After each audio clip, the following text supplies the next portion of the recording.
Ini dimaki-maki, baru masuk ke rumah langsung ditanya, kamu kerja di mana? Jadi asisten Habib Al-Habsyi.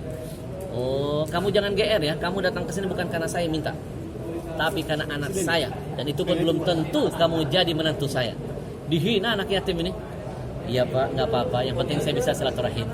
Baru 5 menit dia menghina anak yatim, handphone dia berdering, dia matikan itu, masuk handphone ke handphonenya. Tanah yang dia beli di Surabaya kalau nggak salah 8 miliar ditawar oleh pengusaha properti terbesar di DKI seharga 30 miliar. Berkali-kali lipat. Jadi ketiban rezeki, bergemetar tangannya. Hah, bener ini, kamu kerja sama Habib Al-Habsyi? Coba kamu telepon Habib, saya mau ngomong. Jadi asisten saya pasti dia bisa hubungi saya. Dia telepon, Beb, ada yang mau bicara. Nangis-nangis pengusaha itu, Beb, maaf saya udah kasar sama anak buah Habib, Beb. Anak ini bawa berkah, Beb. Saya bilang, gimana gak berkah? Pertama anak yatim, kedua anak berbakti sama orang tua. Bukti orang yang berbakti sama orang tua itu dekat dengan keberkahan. Masih ingat kisah Umar bin Khattab? Nabi nyuruh Umar. Umar itu statusnya sahabat loh.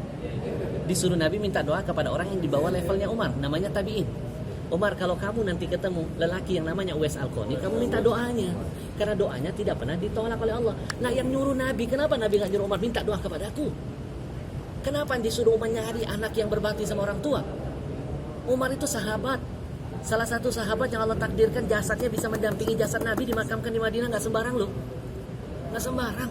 Kurang mulia apa Umar? Setan lihat Umar aja takut. Nggak kayak kita, setan lihat kita nimbrung. Bayangin, disuruh minta sama orang yang namanya Uwais Al-Qarni, padahal tabi'in, bukan sahabat.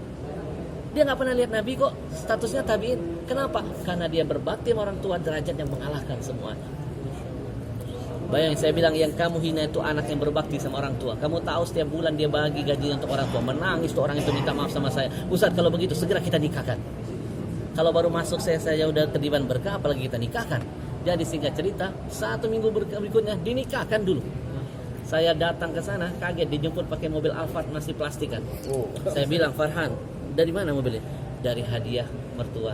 Hebat kamu, saya aja belum punya. Sampai ke sana saya dikasih lihat sama mertuanya rumah harga 8 miliar. Ini rumah buat Farhan. Hebat kamu ya. Saya aja rumah saya belum kelar. Dan terakhir dari mulut mertuanya Farhan dikasih bisnis jadi direktur properti perumahan.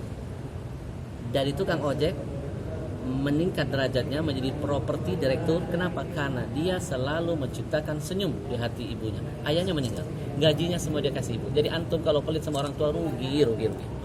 Gak perlu antum cari keramat yang lain. Cukup keramat hidup orang tua, berkah. Makasih Ustaz.